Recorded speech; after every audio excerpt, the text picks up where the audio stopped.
આપણી સાથે વરિષ્ઠ પત્રકાર જગદીશભાઈ મહેતા જોડાયા છે.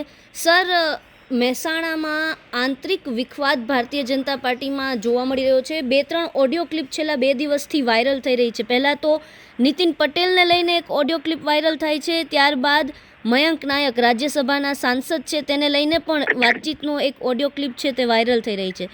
શું લાગે છે સર, ઇલેક્શનને ભલે હજી 1.5 વર્ષની વાર છે 2027ના, પરંતુ તે પહેલાં ભારતીય જનતા પાર્ટીમાં જે આંતરિક વિખવાદ સામે આવી રહ્યો છે મહેસાણામાં, શું કહેશો સર?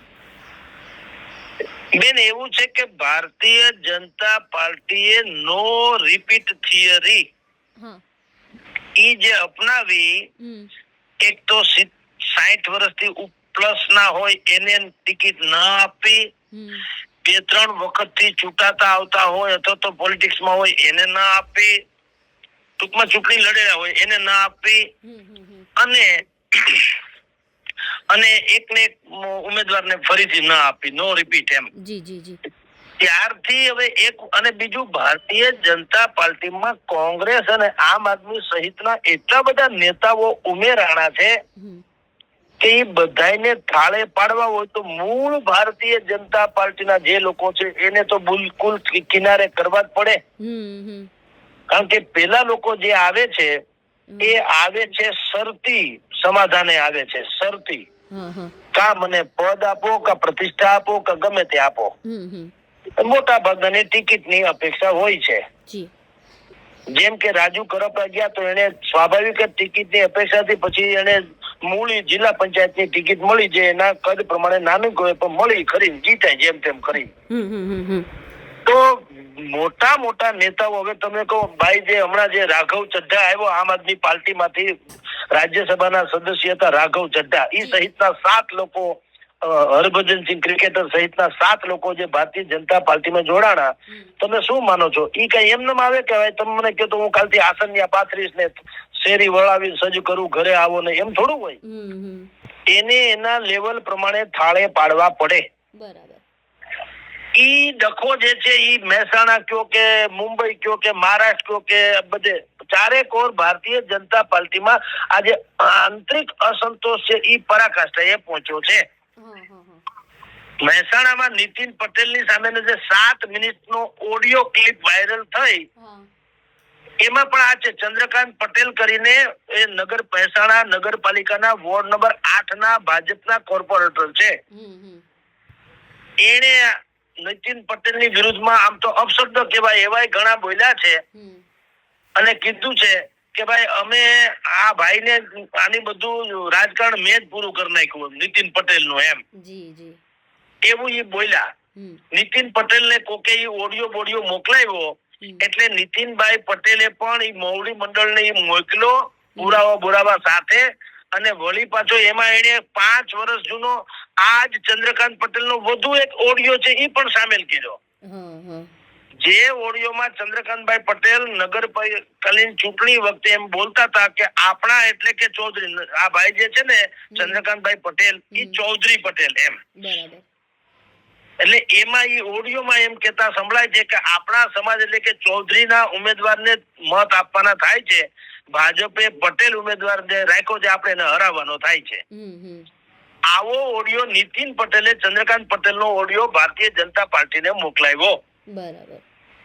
પક્ષે એવું જાણવા મળ્યું છે, હજી તો ફાઇનલ કઈ અધિકૃત નથી જાણવા મળ્યું, પણ મહેસાણા જિલ્લા ભાજપના પ્રમુખ જે ગિરીશભાઈ રાજગોર, એના દ્વારા એના સૂત્રોએ એવું જણાવ્યું છે કે હવે પછી ચંદ્રકાંત પટેલને કોઈ પણ નવો હોદ્દો આપવામાં નહીં આવે એવી કાર્યવાહી પક્ષ કરશે. આ થયો મહેસાણાનો વિવાદ, જે અત્યારે સોશિયલ મીડિયામાં ખળભળાટ મચાવી રહ્યો છે.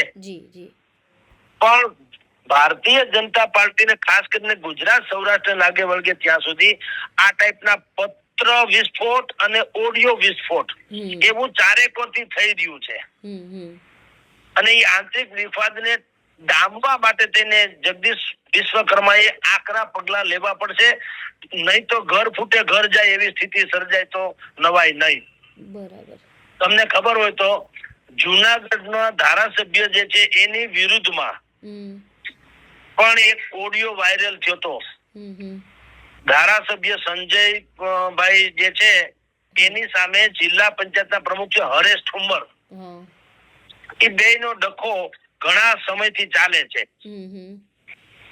એટલે તાલુકા પંચાયતના પ્રમુખ અને અન્ય એક નેતાની હારે વાતચીતમાં ઓડિયોમાં જિલ્લા પંચાયતના પ્રમુખ હરેશભાઈ ઠુમ્મર ઈ જે છે એની સામે ગંભીર આક્ષેપ કરવામાં આવ્યા અને એને કારણે સૌરાષ્ટ્રભરમાં ખળભળાટ મચ્યો. બધાને એમ હતું કે આમાં સંજય કોરડિયાનો હાથ છે એવું બધા માનતા હતા.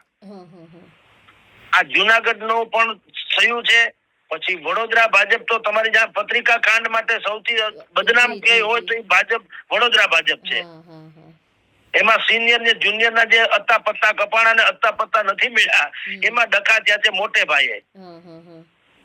જેને એકબીજા ઉમેદવારોથી પોતપોતાના બીજાના કૌભાંડો બહાર પાડે છે અને કેટલાક ના એવી તસવીરો બહાર પાડે જે ભૂતકાળમાં એ બુટલેગરો હારે ક્યાંક ફોટો હોય કોક એના બહાર પાડે એ ફોટો સોશિયલ મીડિયામાં વહેતો કરી દે કે જુઓ ફલાણા ભાઈ તો બુટલેગર ની હારે ઉભા છે એમ.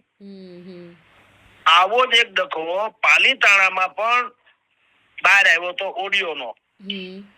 ત્યાંના ભાજપના ધારાસભ્ય ભીખાભાઈ બારૈયા એનો એક ઓડિયો વાયરલ થયો તો એમાં એ સરકારી ફાઇલોની જે એન્ટ્રીમાં મોડું થાય ને કોમ્પ્યુટર ઓપરેટર ઉપર બહુ ગાળાગાળી કરતા હોય ને એવું હતું એવો ઓડિયો. એ ઓડિયો પણ જેને લીક કર્યો અથવા તો સોશિયલ મીડિયામાં વહેતો કર્યો એ પણ કોઈ ભાજપનો જ એનો હરીફ હોય એને વહેતો કર્યો હોય એટલે ડખો થયો તો. આમ આખા ગુજરાતમાં અત્યારે અંડર કરંટ કયો ને અસંતોષનો ઈ ભારતીય જનતા પાર્ટીમાં વકરો છે. બરાબર. કારણ મુજબ આમ આદમી પાર્ટી અને કોંગ્રેસ એમાંથી જે પક્ષ પલટો કરીને આવ્યા મેં તમને જે શરૂઆતમાં કીધું એને આ પક્ષે ટિકિટ આપી દીધી, હોદ્દા આપી દીધા વગેરે વગેરે. એટલે ત્યાં ડખો છે તમારી જાણ ખાતર આજે વિસાવદરમાં ભૂપત ભાયાણી અને અમદાવાદના ખાડિયા વિસ્તારમાં અશોક ભટ્ટના દીકરા જે એના એ જે બેઠક ગુમાવવી પડી એમાં પણ વિરોધ પક્ષ સબળ હોવા કરતા ભારતીય જનતા પાર્ટીની અંદરો અંદરનો ડખો જે વધારે કારણભૂત હતો એમ.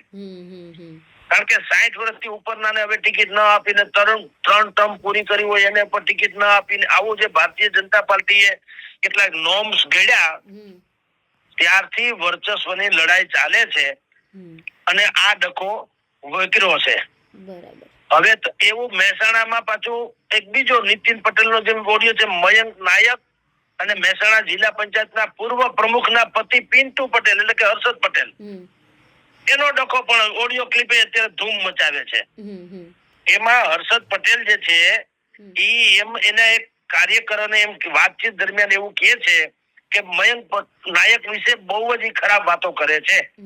મયંક નાયક જે છે તમારી જાણ ખાતર મયંક નાયક છે એ મહેસાણાના લાખાવડના વતની છે. ભાજપના સંગઠનમાં એનું સારા એવું પેટ છે એટલે કે પ્રભાવ છે. અત્યારે રાજ્યસભાના સભ્ય પણ બન્યા છે. એનું નામ તો ભારતીય જનતા પાર્ટીના પ્રદેશ પ્રમુખ તરીકે પણ ચર્ચામાં હતું. બરાબર. હવે એના જ હિત શત્રુ એટલે મયંક નાયક મહેસાણાના છે તો પિન્ટુ પટેલ એટલે હર્ષદ પટેલ ઈ પણ મહેસાણાના છે. ત્યાં જિલ્લા પંચાયત સહકારી અને રાજકીય ક્ષેત્રે એનું પાછું મોટું નામ તો છે. હવે મયંક નાયક નું કદ વધી ગયું રાજ્યસભાના સભ્ય બન્યા એટલે એને હર્ષદ પટેલ ને ડખો થયો.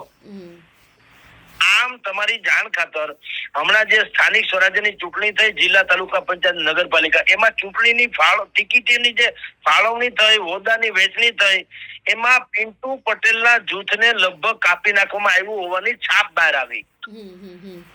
એટલે એને એમ લાગે મયંક નાયકે આ બધો ખેલ પાડ્યો એમ. બરાબર. આમ આ બધા વિવાદો અત્યારે ભારતીય જનતા પાર્ટી માટે માથાના દુખાવા રૂપ થઈ ગયા.